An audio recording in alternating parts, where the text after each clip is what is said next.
Veterans Committees we talked earlier, and we talked about many of the building the relationship, unbelievably enough, that isn't strong enough between the VA and the Department of Defense. And you could see from the beginning when you look at General Shinseki's background. I mean, he didn't need this job. I mean, he's doing this because to him it's all about public service. It's about people he served with. He has taught at West Point. He has been high up in the administration in the military side.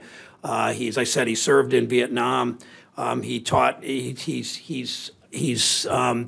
accomplished in so many ways, but more than anything, you can just see in his face when you sit there one-on-one and talk to him about how much he cares about veterans. And when he serves alongside these men and women, and as he says with the Defense Department, they created the problems that we deal with at the VA in terms of education, what we need to do with education, what we need to do with illness and injury, what we need to do to get people's lives back together. And he has made a huge difference in that department. It's one of the most complicated departments to run. It's one of the ones that they have in many ways the best healthcare system in the United States of America.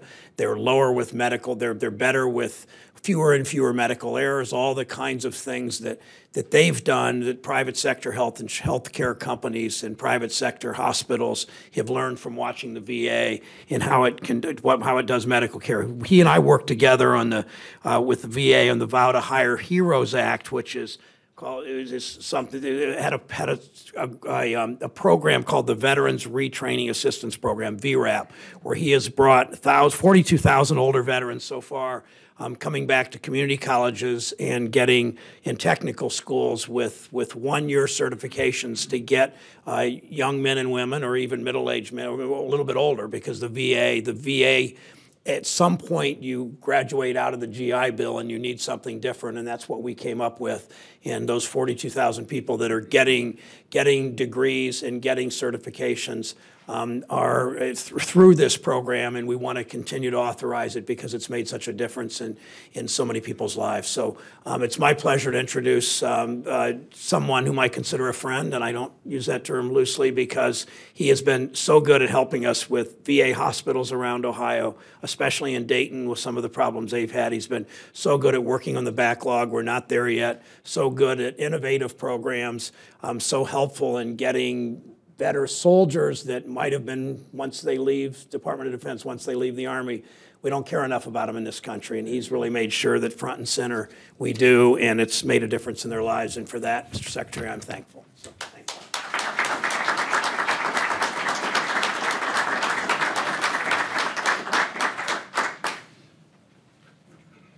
you. Well, thank you all very much, and Senator, thank you for those very, very kind introductory remarks. As I just said to Senator Brown, I ought to quit while I'm ahead and just walk out with the introduction. Thanks for the very generous introduction, Senator Brown, and also thanks for inviting me here today. I'd like to acknowledge other members of Congress who are here in the room, any of our veteran service organizations who may be here, other distinguished guests, ladies and gentlemen. I'm honored to be with you. For 38 years, I had the privilege of serving as a soldier. And I would just tell you, something happens when you are carried out of difficulty a couple of times on the backs of American soldiers. It tends to stay with you for the rest of your life.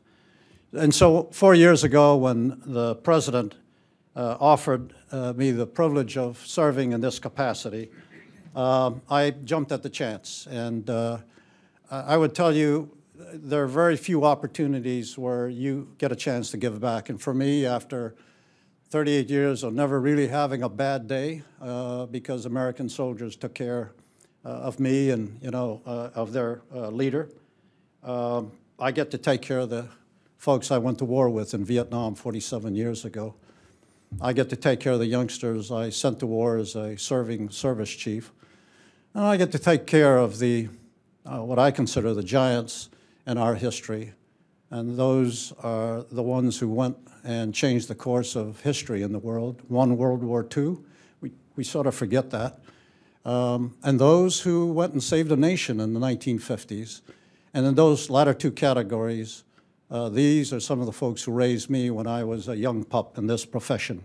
And so it's with particular satisfaction that I'm able, in this my service as secretary, to help with that history, to help this latest generation of veterans gain an education and critical training at many of your schools, which is really preparation for professional lives they will lead to help heal our nation after 12 years of war, help restore our economy, help, as the President says, restore the middle class in this country, in addition to strengthening the economy, and then help provide bold leadership for this nation in the years to come, because their time will come. Their opportunity to lead will come. All of us who are here today think about ourselves in terms of where we are. They will be taking our places, and this is their opportunity to get their certification. To fulfill this potential, they must gain from you learning that's essential to underpin such hope, such aspiration, such expectation. Importantly, they must graduate.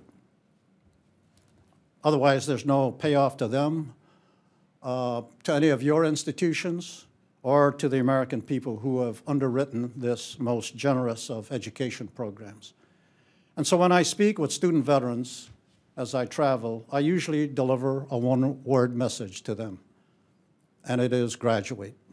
That's it, graduate. No question, we are incredibly proud that you've gotten into this great school, but you must graduate. And if I sound like your dad, I am. I'm paying most of your bills. And if you work this right, there may be a new car on graduation day. Ohio has already made great strides in creating a veteran-friendly atmosphere in higher education, and I know this by looking at the extension to eligible veterans and family members, tuition rates at in-state rates for attending your schools, waiving the residency requirements to attend the university system of Ohio schools.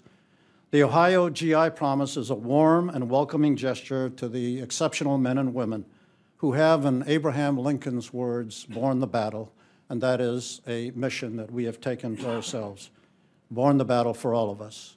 Last year, 23,000 veterans attended Ohio schools using their VA educational and training benefits, including over 15,000 who have used the post-9/11 GI Bill, this most recent GI Bill, generous gift from the Congress. This is a critically important time in our country. Our troops are no longer in Iraq. A drawdown is underway in Afghanistan. The economy shows signs of recovery from years of sluggishness. And the educational opportunities available to veterans today begin to position them to add momentum to our strengthening economy. As the President remarked during his State of the Union address, a key step in that process is rebuilding the middle class. Your programs are very much a part of enabling veterans, a piece, but a key piece of that emerging population, the middle class, to help lead that effort. They are ready. They are ready, just as the members of the World War II generation were when they began their post-war journeys nearly 69 years ago under the original GI Bill. The original GI Bill only lasted 12 years, 1944 to 1956. Historian Milton Greenberg writes that when the original GI Bill expired, the United States was richer by 450,000 trained engineers, 240,000 accountants, 238,000 teachers, 91,000 scientists, 67,000 physicians, 22,000 dentists, and then more than 1 million other college-educated individuals. These graduates went on to provide our country the necessary leadership to catapult our economy to the largest in the world and our nation to world leadership. Today's post-9/11 GI Bill is the largest educational assistance program of its kind since that original GI Bill of 1944, and we are already 4 years into it. How long will this investment last? I don't know. But what would not be helpful in answering that question would be suboptimal graduation rates, and hence I go back to my one-word message to these kids. You must graduate. We're counting on you. The country needs you. This program needs you to preserve this opportunity for others coming behind you. We want your best efforts. This is a gift. Make the most of it.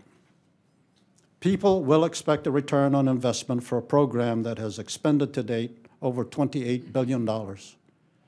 Graduation rates are a metric we should all be attentive to, and here I'm a bystander, an observer of outcomes, but I will be asked to provide metrics at some point. During fiscal year 2012, over 1 million veterans and eligible family members used VA's education benefits, a huge number. Over 1 million veterans and eligible family members in educational institutions, training programs.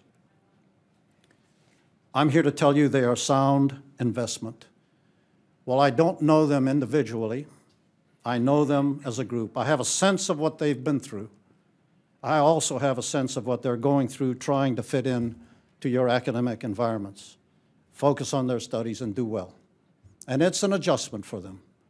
They are a unique group, not special, not better, simply unique. Only 1 in 4 Americans in the target demographic of 17 to 24-year-olds meets all of the Army's eligibility criteria for military service.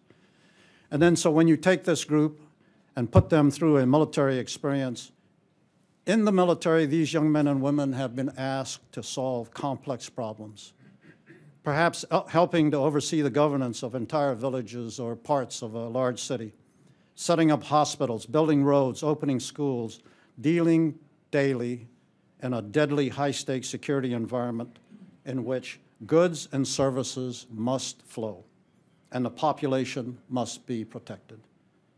Logistics, not just security, becomes a key determinant of their mission success. They may have coordinated raids involving troops, aircraft, and ground units where there was little margin for error. Precision counts in their profession. Many have served multiple combat tours in Iraq and Afghanistan, enduring harshest of environments and the most dangerous situations.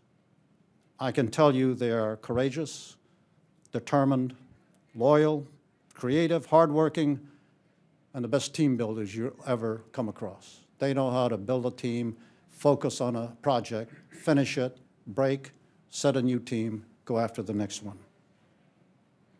And there's a cumulative effect, however, for them of having borne these battles for over a decade. I don't know that there's another generation that has had, as a small professional force, had this requirement to over and over again step into the crucible that demands the very best from them and which all of their abilities are challenged.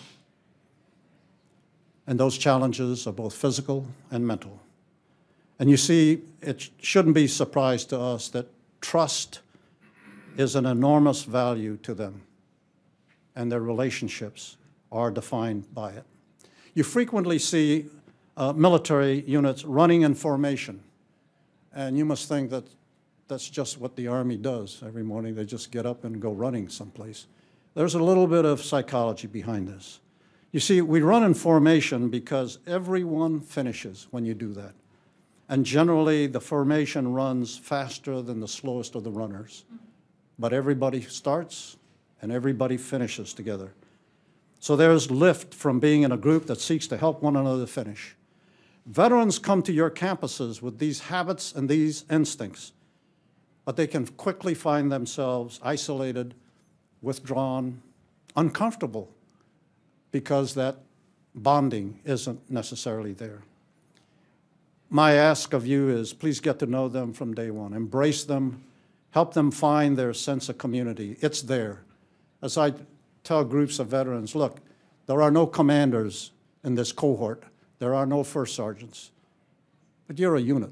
You have shared experience. You know what units are about. You know what units do, and they start and finish together. You will have more to do with how many cross the graduation stage 4 years from now than I will, or the president of this college will. We can all do our best, but if you take ownership of graduation, you'll get everyone across that line. So my encouragement to you is get to know them, embrace them. They'll blossom when you're able to do that.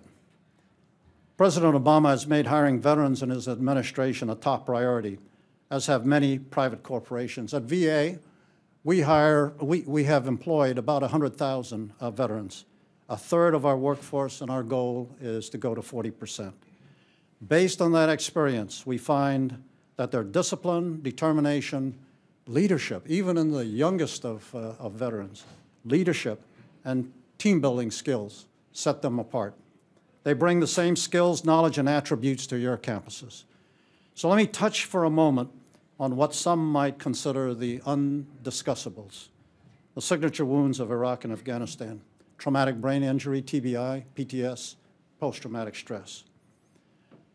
I say undiscussable because it's not readily put out there, and we always talk about it as though it's some issue hanging out here. Well, these are our kids. These are our veterans. They come back with these experiences, and they're going to be successful. Once they have met your entrance requirements, there is no reason that these conditions would stop them from achieving academic success and from being amongst your best students. The vast majority of them work through these issues on their own, and I can attest to that. Some require some counseling, a few require more formal mental health support. Much as they learn in their units, they are also of immense help to one another. They know what others are going through. It's transitory. There is a transition process. For some, it's weeks to months. For others, it may take a little longer. But if you understand what we've asked of them for 10 years, you understand this is a natural condition that we all have to work through. It's transitory, and they learn by helping one another. For example, VITAL is one of VA's 2 new campus outreach efforts. VITAL stands for Veterans Integration to Academic Leadership, one of 2 initiatives. Managed by our Veteran Health Administration, VITAL coordinates efforts which connect students with their local VA medical centers where they can get care and counseling they need while still in school. The program is now underway at 21 VA health facilities, partnered with 64 schools, including 8 in Ohio, 2 of which are the University of Cincinnati and Owens Community College. VITAL has provided face-to-face support to nearly 6,000 veterans, helped over 900 enroll in the VA healthcare system, and held over 300 training and education events for campus leadership, faculty, staff, non-veteran students. Our VITAL program staff are eager to help you serve your veterans. The other initiative is something we call Vet Success on Campus. It provides information, counseling support, and outreach to veterans and family members on campus. Managed by our Benefits Administration, Vet Success is at 32 colleges and universities across the country, including Cleveland State, and just last week, we signed a memorandum of understanding with Ohio State to launch their Vet Success on Campus program early this summer. VA recently signed an agreement with Student Veterans of America, SVA. They have chapters on about 800 campuses, both with SVA and the National Student Clearinghouse, to track veteran graduation rates for post-9/11 GI Bill and Montgomery GI Bill students. We believe this kind of tracking and collaboration is critical to the success, the sustainment of our education programs. If you haven't already done so, we hope you'll agree to sign on with the principles of excellence that the President outlined in his executive order last year. These principles seek to ensure that our service members, veterans, spouses, other family members have the information, critical information they need to make informed decisions concerning their education benefits. I ask you to embrace your veteran students, encourage them to organize themselves as I described. That'll be good for them and good for your schools.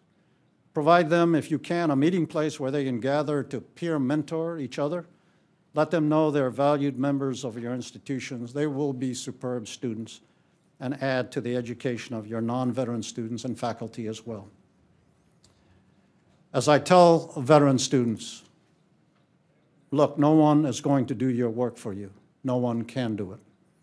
You have to go to class. You have to complete your projects on time. You have to meet your academic requirements. And so I would invite all of you to help me send the same message to them. In fact, I need help in better transitioning each arriving cohort of veterans from battlefield to campus so that they get the message early that they're welcome, but they're expected to work. Every now and then I run into a youngster in the first semester and I say, so what have you got planned this semester? And I sometimes get the response, well, I'm going to find myself for a semester. I said, oh, no, you're not. You won't be here next semester if you do that. You know, let's get on with the work. They want an education. Our nation needs them. Let's find more ways to improve their opportunity to succeed. Many of you are already reaching out and supporting our veterans, and I thank you for all of that. Your efforts will help students like Army Staff Sergeant Emily Heath, and I'm going to provide you just a little insight here. Emily is a junior pre-med student at John Carroll, I understand. Good to see you, Father. Staff Sergeant Heath graduated from high school in 2002 in the aftermath of the 9/11 attacks. Told her dad she wanted to enlist. Like a good dad, he tried to encourage her to get her degree first. But she decided to join the Army to become an emergency room ER trauma medic specializing in orthopedics. Her baptism by fire came when she deployed to Mosul, Iraq in 2006. Emily recalls spending her first night there bunkered down from mortar attacks, incoming fire. That same week, another female medic was hit by shrapnel. She was frightened, but it soon became apparent to her that this would be a way of life, and so she got on with her job. Due to the large numbers of wounded, she often accompanied surgeons into the operating rooms. When her tour ended in Iraq, Emily had assisted in over 30 surgeries. She was just 23. 2 months after returning from Iraq, Emily was driving home with a friend when traffic came to a standstill. She could see smoke rising up ahead and thought perhaps one of the local restaurants was on fire. As they approached the intersection, they encountered a terrible traffic accident. A teenage boy and his father were involved in a head-on collision. The father had been thrown out of the vehicle into the middle of the road. No medical professionals had yet arrived on the scene, and there was just one police officer. So Emily got to work, stabilized the father, and when the ambulance arrived, told medics about her training. They let her continue to lead the trauma team until the patients were safely on their way to the hospital. Leadership, yeah, leadership.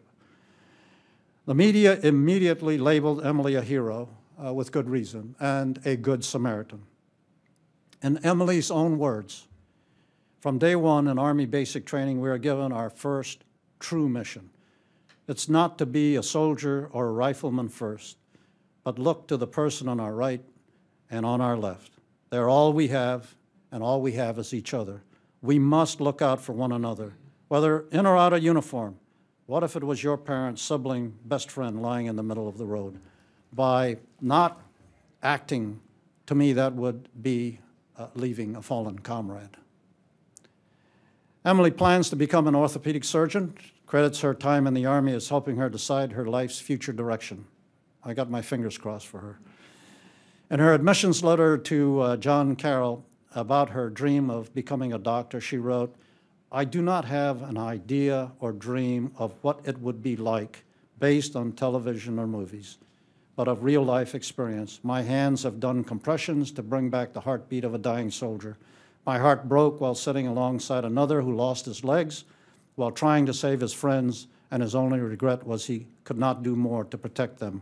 And my soul has flown when saving the life of a child who could have died, would have died, if not for the medicine we provided. Staff Sergeant Heath plans to graduate in 2014, Father, and will be taking the MCATs and applying to medical school. She serves in the Army Reserve still today and has no plans to leave, and I have no doubt she'll achieve her goals. Given a chance, veterans like Emily Heath will prevail as your best students, mature beyond their years, accustomed to working hard, accustomed to succeeding. They are self-starters who work well in teams and with others from diverse backgrounds. Thank you for opening your doors to them and for helping them graduate. We're all the better for it. I close, as I always do. God bless those who serve and have served our nation in uniform, and may God continue to bless this wonderful country of ours. Thank you all very much.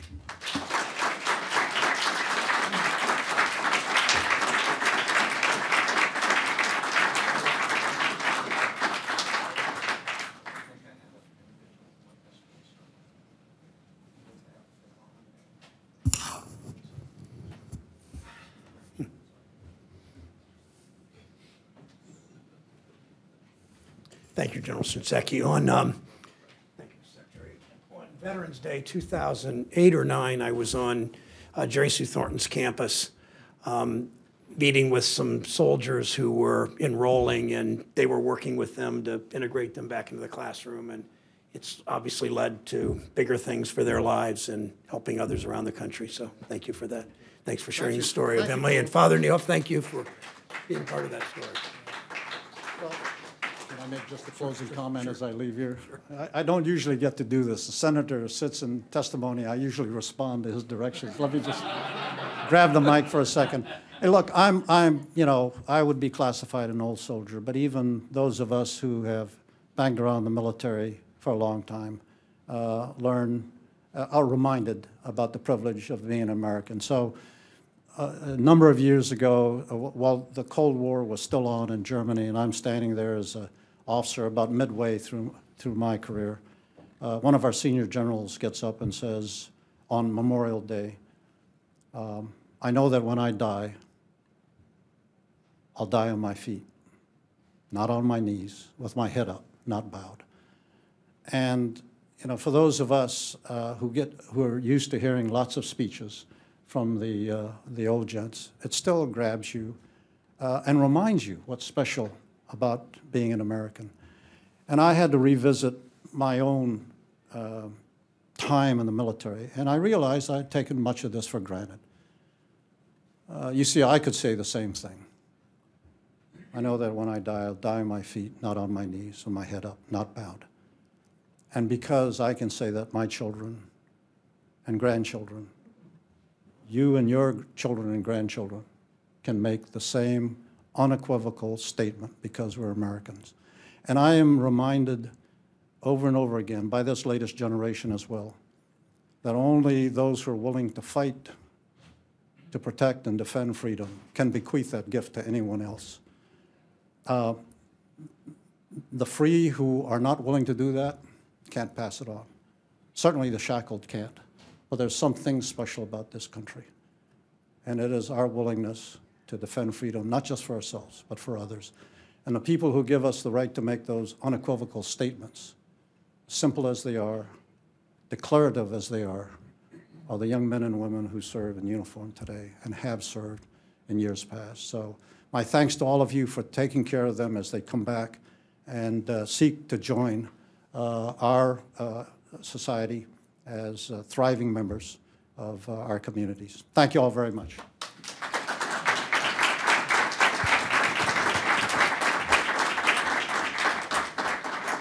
And that's obviously why we owe our veterans so much.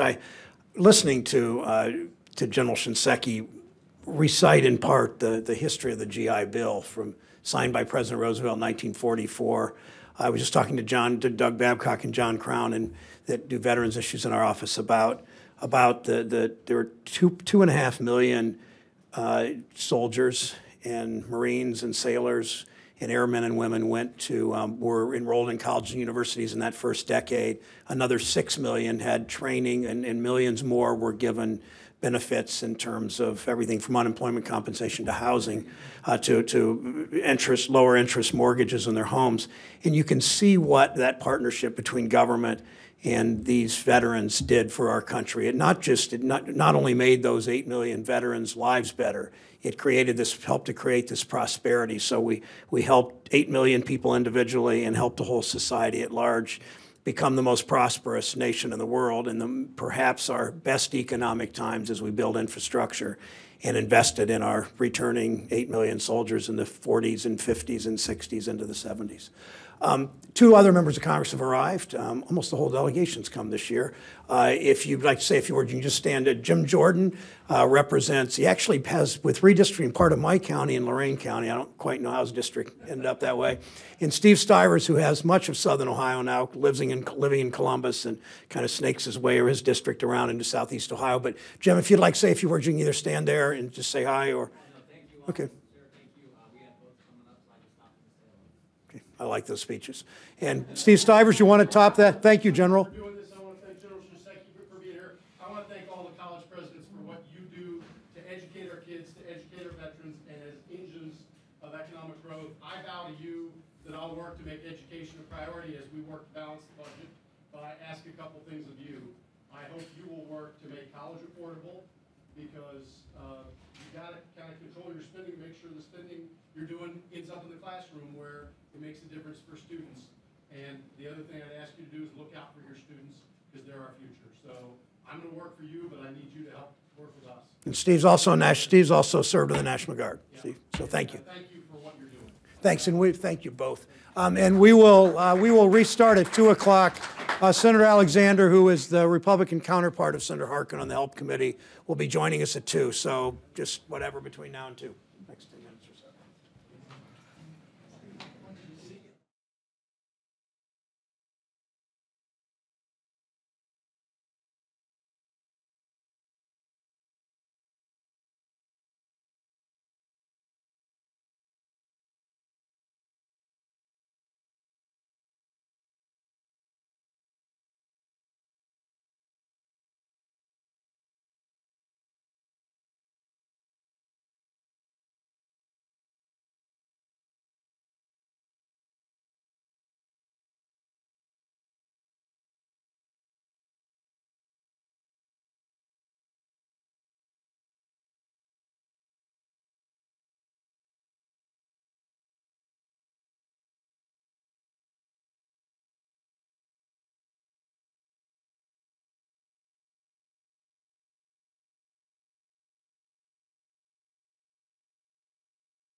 And again, please.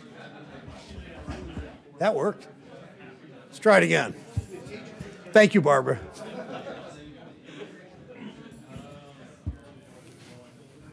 Is this your...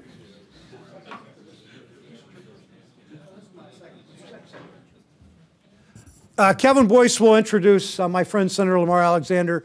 He will do more detail, but Senator Alexander was very helpful to me. I remember my first year in office talking about the auto industry from Tennessee to Ohio and supply chain, and we had breakfast one day, and I just remember learning a lot about kind of how all that industry works, both the transplants and the big domestic three, and how they work together and how they compete in all of that. So Kevin, if you'd introduce Senator Alexander, I appreciate that. Thank you, Senator Brown. I don't know that our next speaker, Senator Lamar Alexander, needs an introduction in this audience. Senator Alexander, he has education in his DNA, the son of a kindergarten teacher and an elementary school principal. He is a seventh-generation Tennessean, the only Tennessean to ever popularly elected both governor and U.S. Senator.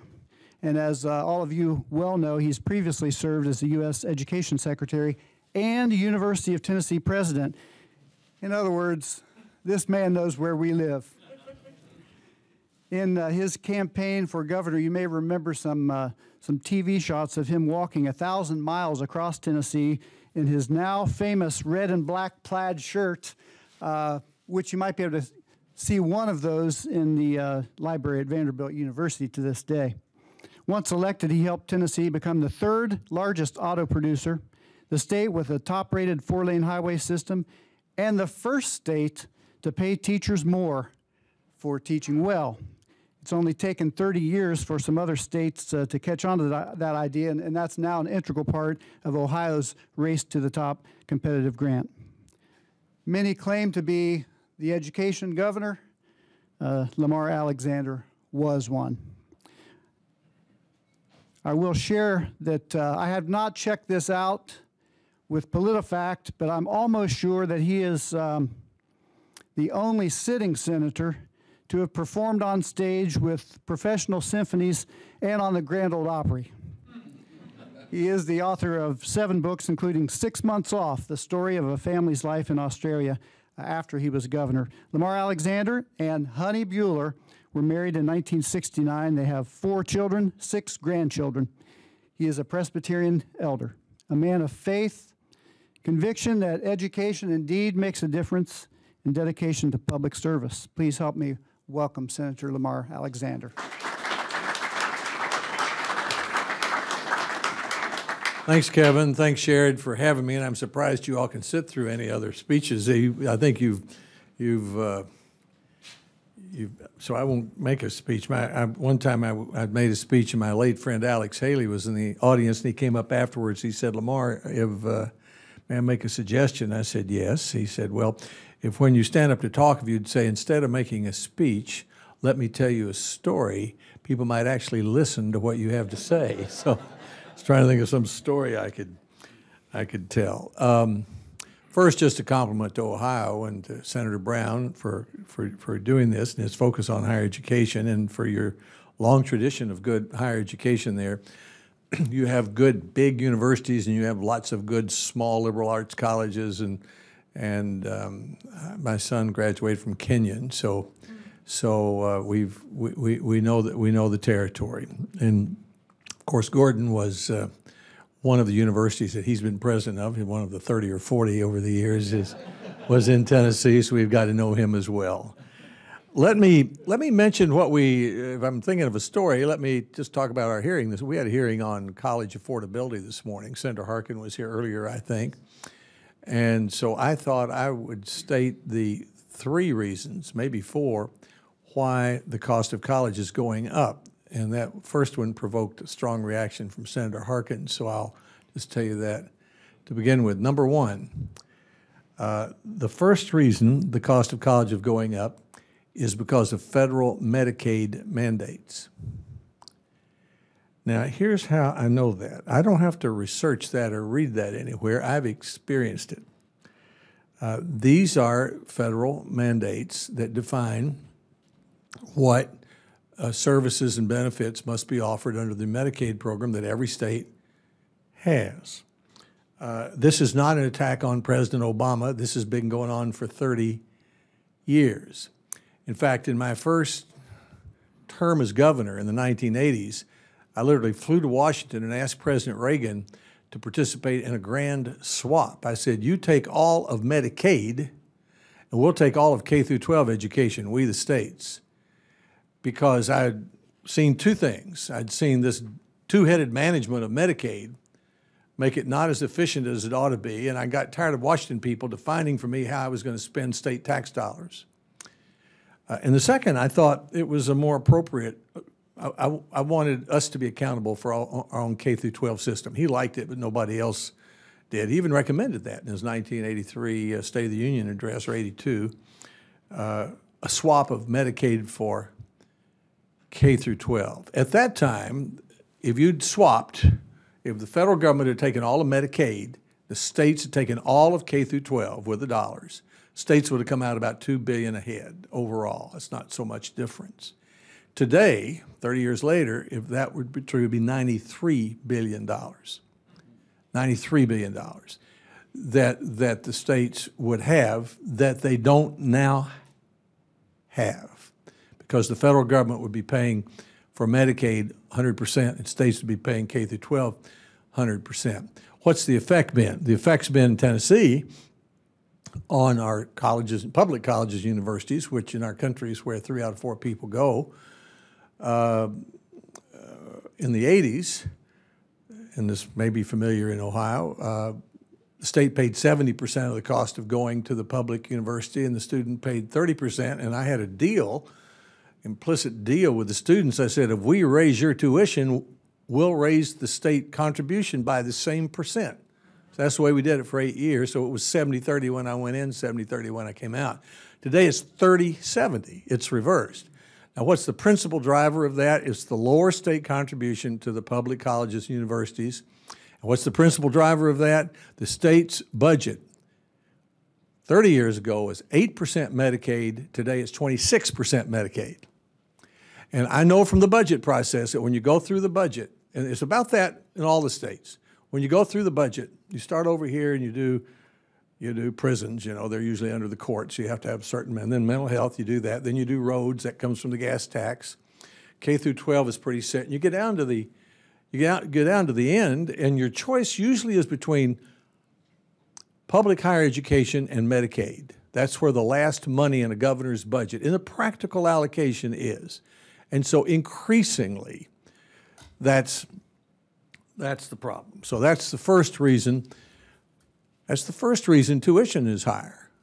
State support is less. The main reason for that is Medicaid mandates, I would argue. Senator Harkin vehemently disagrees with that. He says states don't have to take Medicaid. Well, they don't, but they do in the sense they want to serve these people. So if a state chooses to participate in the federal Medicaid program, this is the result. And I think it's going to destroy our great public research universities if this continues over the next 20 years. If every time we redefine a Medicaid benefit, we force the states to pick up 40% of it, if they participate, you're not going to have anything left for the Ohio State University and other state universities. And here's the second reason. Second reason is the inefficient use of college facilities. Now, this is brave of me to say since I'm not a college president anymore. I think I told you when I was here 3 years ago, if you were, that people used to ask me what's more difficult, being governor or being a member of the president's cabinet or being a college president. And I said, well, obviously you've never been a college president. You wouldn't ask a stupid question like that. But so I know it's hard. But here's what the former president of George Washington, Dr. Trachtenberg, said. Now, I notice he didn't do it, but he did say it. Simply requiring one mandatory summer session for every student in 4 years, as Dartmouth does, would improve his institution's bottom line by $10 to $15 million a year. That's what he said about George Washington University. If that's true, I don't know why he wouldn't do it. I mean, if it saves that much money, take an undergraduate student and say one summer during your 4 years. We're going to make better use of our facilities and our faculty.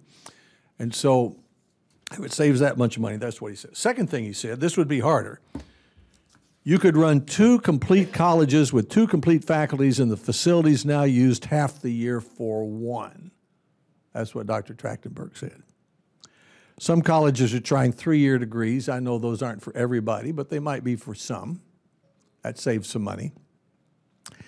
In Tennessee, is in the public is having some success allocating state dollars to the public universities based upon their success in graduating students in 4 years.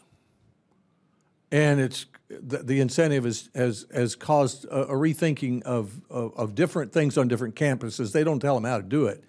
So at Austin Peay, it's different than UT Knoxville, but they're having some success with that. The third reason that college costs so much is because of the absurd barrage of federal regulations. Now, this is no evil intention. It's just the accumulation of well-intentioned ideas. You know what senators do? We'll sit around and say, here's a good idea. Let's try this. Well, that's okay, but if it's K through 12, you know, there are 100,000 public schools. That means they all have to try it if you pass it into federal law. And there's 6,000 higher education institutions of all kinds, from Nashville auto diesel colleges to Harvard. So some senators' good idea, it's turned into statutory language by the staff. Senators don't write bills. And then it's turned into regulation by well-meaning people in the department I used to be secretary of who say, well, that was a good idea. I've got an even better idea. We'll have to put some parameters on here to make sure nobody makes a decision. And so here's literally the case. I voted against the last higher education authorization bill because I took down to the Senate floor the current regulations for higher education. They were as tall as I am. And the new bill would authorize a number that is equally tall, so be twice as tall as I am. And I'm pretty sure that just comes from, you know, just nobody paying attention. That's what I think it is. One of our witnesses today used the words text heavy. That's pretty good. I mean, that we do a lot of text heavy stuff. You do. That just means this imponderable stuff that comes from good intentions through the law, through regulations, into your offices, and you have to deal with it. And then there's supposed to be an audit and compliance, and then there's no one really to audit all 6,000 institutions. So you're ended up reading stuff that's hard to read, making reports that are hard to write, cost you dollars, and sending them to people who don't have time to read them. That's what's going on. And the president of Stanford, with whom I'm meeting in a few minutes, the former president, said it cost him 7% of his budget to comply with federal regulations. Well, if that's right, we ought to do something about it. Here's how I propose we do that. I've wanted to do this for 10 years, but I'm now in a position to do it as a ranking member on this committee. I've got Senator Burr on the Republican side and Senator Bennett and Senator Mikulski, and Sherrod can be a part of it, and Portman can be a part of it too. We'll get them both involved.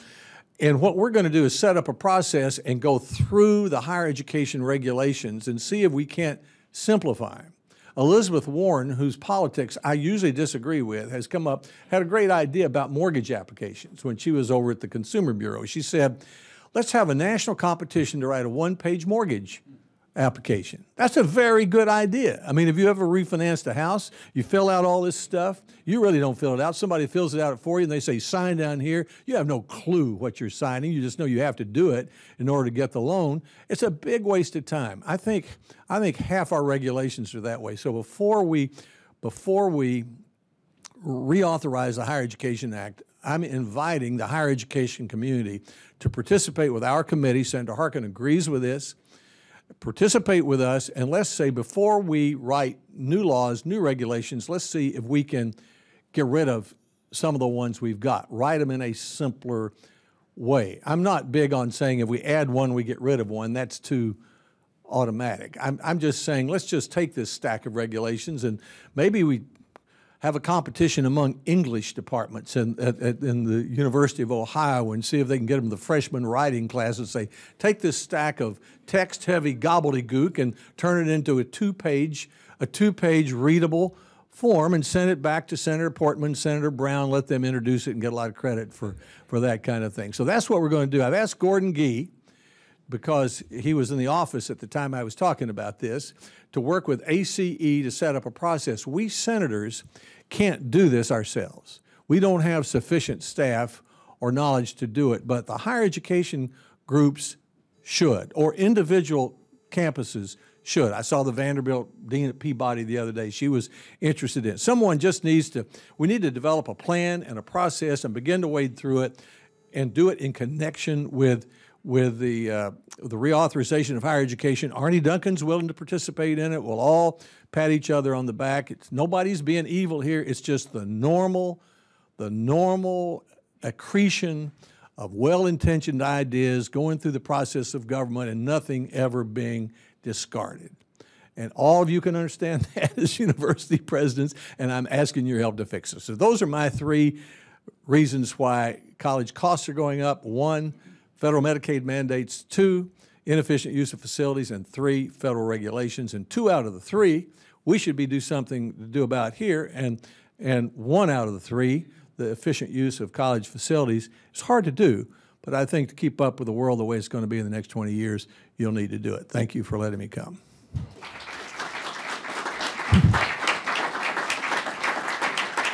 Now, I see Senator Portman, and I know that Sherrod's going to introduce him. You're very fortunate to have 2 senators of such high caliber and good disposition. I enjoy working with both of them. Mark, can I tell the story when you came to, I guess, now that I outed you, to the freshmen, to the senators-elect in 2006, what you said to us about your thank you notes? Do you mind if I tell that story? No, I was going to see if you tell it right. We got Lamar, in 2006, we were a number of senators of both parties came and spoke to the freshman class, the freshman-elect, if you will, Democrat senators-elect in December. And Lamar had just been in a leadership fight or election and lost 25 to 24. And he walked in and he said, "I've got to go write 27 thank you letters to my 24 votes." And it was. There are a lot of good stories about elections like that, as some of you know. Marvin is going to introduce my friend Rob Portman, and there is a personal reason for that. And I really appreciate Rob has come each year. Thank you very much, Lamar. Rob has come each year to this and has been helpful on a whole host of everything. We've worked together from trade to higher ed to a whole host of other issues that are very much Ohio-specific and will continue to. And the president of Oberlin College will introduce Rob Portman. So thank you, Marvin. Thank you. It's my honor to introduce Rob Portman, who served as the United States Senator from Ohio since 2010. He was born and raised in Cincinnati. He earned his BA in anthropology from Dartmouth and his JD from the University of Michigan Law School. His career in government began in 1989 when he worked as an associate White House counsel under President George H.W. Bush and later as Deputy Assistant and Director of the White House Office of Legislative Affairs. He returned to Ohio and entered electoral politics in 1993, winning a special election to the House of Representatives from Ohio's 2nd District. After 12 years in Congress, Senator Portman was tapped by President George W. Bush to serve as the United States Trade Representative and as Director of the Office of Management and Budget. Throughout his legislative career, he has authored or co-authored over a dozen bills that became law, including legislation to reform the IRS, curb unfunded mandates, and preserve tropical rainforests. He is a staunch advocate of fiscal responsibility, fair trade, and improving our global competitiveness. Most recently, he made headlines for taking a very courageous stand on marriage equality. Rob Portman grew up in an entrepreneurial family and is himself a small businessman. Along with his brother and sister, he owns the Golden Lamb Inn. I'm sure many of us have eaten there. Ohio's oldest continually operating restaurant and inn located in Lebanon, Ohio. Now, I will conclude with 2 facts you might not know about Senator Portman. First, he is the co-author of the book Wisdom's Paradise, The Forgotten Shakers of Union Village, a history of the 19th century Shaker community in Warren County. And last, but certainly not least, this is an important fact for you to know, that Rob Portman is the grandson of Emma Elizabeth Ball, who studied at the Oberlin Conservatory of Music from 1879 to 1881. Ladies and gentlemen, please welcome Senator Rob Portman.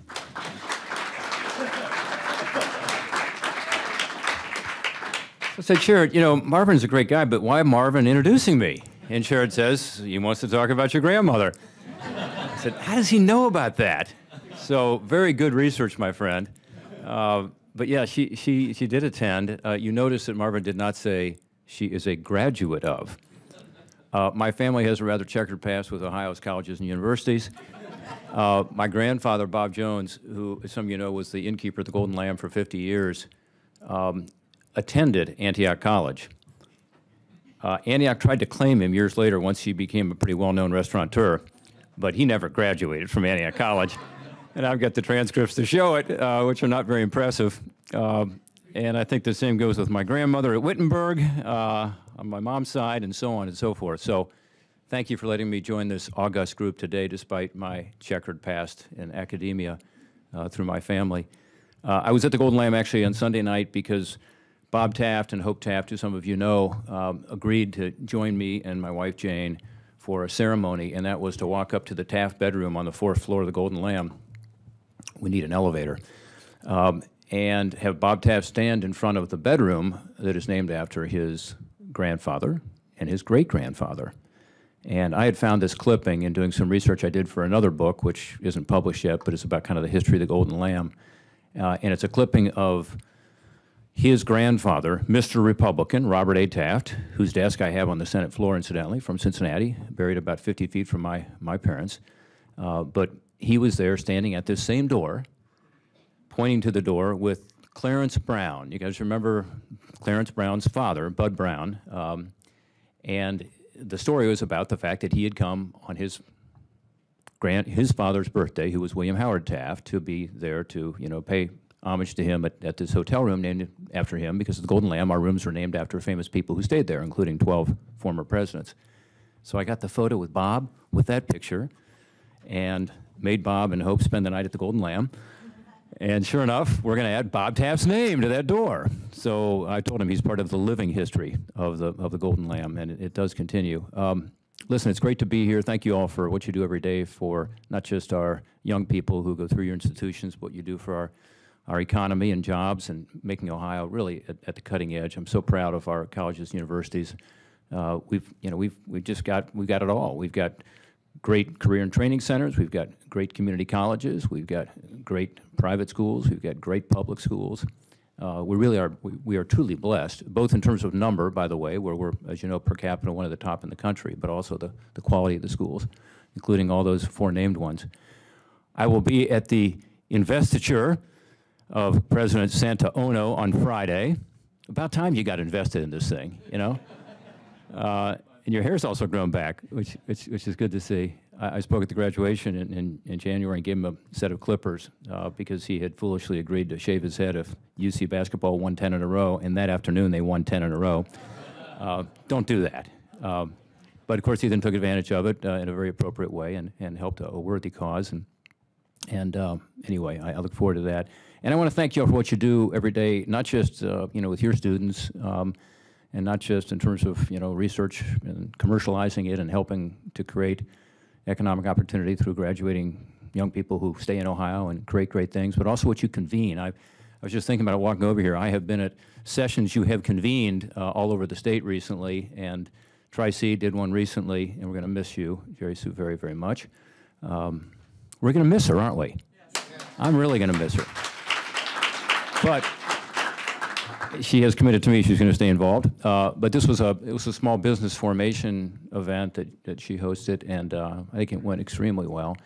And then I was at Ohio State for something, Gordon, regarding energy and engineering. That was really a well-done conference, and it sort of put the academic side to what's going on in Ohio in terms of fracking and horizontal drilling and so on. And then I was at Cincinnati State. I don't see Odell here, but a couple weeks ago maybe, for a worker retraining event where he hosted it, and we talked about some legislation here in Washington. And then I'll be at YSU a week from Monday, I think it is. Week from Monday again, and I think Sherrod will be there as well to talk about jobs and the energy sector, and how we use our resources in Ohio, including our educational resources, to encourage a connection here between employers and those who are looking for work. We had a great summit last week in Columbus on Friday. Some of you were there, and the colleges and universities were well represented, including community colleges, as I said. And by the way, Gordon, Ohio State Engineering was there, I know, because I sat at one table. We had 400 people there, where a guy said, you know what, I need 12 engineers, and I can't find them. And I happened to have sat across from an Ohio State engineering professor, and we've now established some kind of relationship. This was L3, because I know you'll follow up on it, a government contractor down in Mason on I-71. But we have 100,000 jobs in Ohio going wanting. You know, we have 100,000 openings, and yet we have 400,000 people looking for work. It's, you know, it's a skills gap, yes, in part, but it's also a communications gap in part. And you all can play an incredibly important convening role there. And some of you were at the summit, I see, and you understand the potential. We had some great speakers, and you know, there's no silver bullet. But part of it is to get the federal government to help more with our worker retraining dollars, because there is a lot of money going to Ohio and around the country. We spend between $15 and $18 billion a year on worker retraining programs. There are 47 of them spread over 9 different departments and agencies. Only 5 of them, by the way, have been subject to the kind of oversight you would expect and outcome analysis and looking at whether they're succeeding since, I think, 2004, according to the GAO. So, you know, there's lots of room to improve, both in terms of simplifying and avoiding the duplication that, again, the GAO has identified, but also ensuring that the dollars are actually flowing to your students who can use them for actual retraining that will be helpful to a job that is actually needed. And so this legislation, which I've co-sponsored last year, we're introducing it again next week with Mike Bennett. Some of you know Senator Bennett. He's one of Sherrod's colleagues on the D side of the aisle. He's a former superintendent from Denver, Colorado, willing to take on this issue. And it's about streamlining, consolidation, and helping to make these programs work better, but it's also about requiring them to go through some kind of an outcome analysis to see, you know, is this money being spent wisely? And then finally, we actually have a pay-for-performance provision in it. A lot of this came out of Ohio, and some of you telling me, you know, what was needed in order to have these WIA dollars, TA dollars, and other dollars being spent more wisely. So I appreciate that. And again, appreciate some of you convening some sessions at your colleges or universities to ensure that happens. You've also talked about veterans today. Thank you for what you're doing for our veterans. And I know some of you are very involved in this. Others of you I know had some great information provided today. John Carroll came to us, what was it, about 6 months ago or 9 months ago, and told us, you know, there's a real disconnect between these credentials that these young people are getting out of the branches and our ability to accept them and work with them because they're inconsistent. So the Navy has one kind of credential, the Army has another. It's difficult, according to many of you in this room, as you told me, and John Carroll in particular, for us, because we have to spend a lot of administrative time trying to make these uniform, harmonize these different credentials, and frankly, it's a waste of time. The students, as we looked into it more, these returning veterans also have, of course, a lot of frustrations with that and complaints. So in the defense authorization bill at the end of the year, we got a provision in that requires the Department of Defense to harmonize, to standardize, make consistent these credentials. They aren't there yet, and you all have to tell me, you know, Father, as we go through this, how it's working. But we're going to stay on top of that. I'm no longer on the Armed Services Committee. I'm now on the Finance Committee with Sherrod, incidentally. But we're going to stay on top of that issue. And again, it came out of Ohio, as did our worker retraining ideas. We've just got this great resource, and you all in this room represent it. So I thank you for that, and I hope you will never hesitate to let me know your views. Some of you are very bashful, I know, and hesitant to express your opinions. That was a joke. But, you know, I really enjoy going and visiting your campuses and talking to you about what you're doing, the exciting stuff. I think of your charter school at NEO and, you know, what's going on there, which is just unbelievable. You have a medical school with a charter high school and getting these young kids involved in STEM disciplines. I mean, again, I'm going to miss somebody in the room here, but there's so much great stuff going on. And we want to be part of it. We want to help you. We want to be in a position where if you have a concern, we hear directly from you, so never hesitate to do that. We have with us a few members of our team. Megan, raise your hand. Some of you knew Asia Brooks. Asia has been replaced by Megan, who was one of her associates previously, and Asia actually got hired by HHS which was a great compliment to her. She's now running a program for them. They came out of some legislation that we did in the anti-drug area. But Megan's now our top person on education. And Brett, raise your hand too, he's back there. But never hesitate to contact us. You all know Rob Lehman, my chief of staff. And let us know what you're thinking, and let us know how we can be helpful to you. And in the meantime, keep doing the great job you're doing. Godspeed.